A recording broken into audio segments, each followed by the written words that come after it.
Devotional వర్డ్కు స్వాగతం. ఈరోజు మనం శ్రీ లలిత సహస్రనామ స్తోత్రంలో శ్లోకము 16లోని 2 నామాల యొక్క భావాలు తెలుసుకుందాం.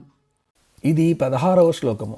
అరుణారుణ కౌసుంభ వస్త్ర భాస్వత్కటీతటీ రత్నకింకిణి కారమ్య రశనాదామభూషిత.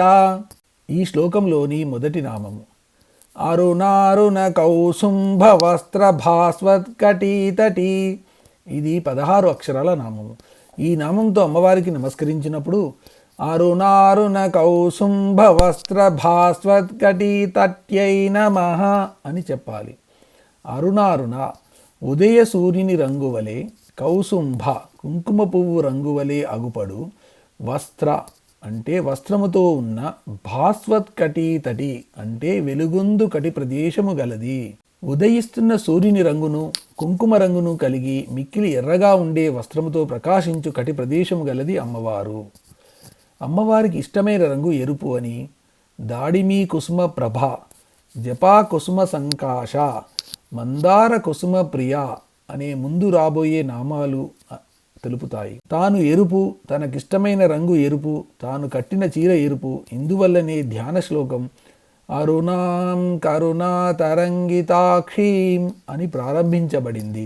ఎరుపు రంగు జ్ఞానోదయానికి, అనురాగానికి, సృష్టికి, జాగ్రత్తవస్థకు, చైతన్యానికి, రక్తానికి, తత్ఫలితంగా శక్తికి గుర్తు. అమ్మవారు జ్ఞానస్వరూపిణి, మాతృమూర్తి, జగజ్జనని, అనురాగవల్లి, సృష్టి స్వరూపిణి, చైతన్య రూపిణి, శక్తి స్వరూపిణి. కాబట్టి ఎరుపు రంగుకు అమ్మవారికి వర్ణ సమన్వయము, మ్యాచింగ్ బాగా ఒప్పుతుంది.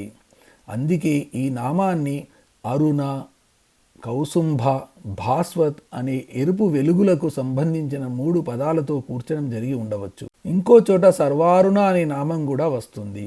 ఉదయిస్తున్న సూర్యుని రంగును కుంకుమ రంగును కలిగి మిక్కిలి ఎర్రగా ఉండే వస్త్రముతో ప్రకాశించు కటి ప్రదేశము గలది అని ఈ నామానికి అర్థము. ఈ శ్లోకంలోని 2వది మరియు చివరి నామము రత్నకింకిణి కారమ్య రశనాదామభూషిత. ఇది 16 అక్షరాల నామము.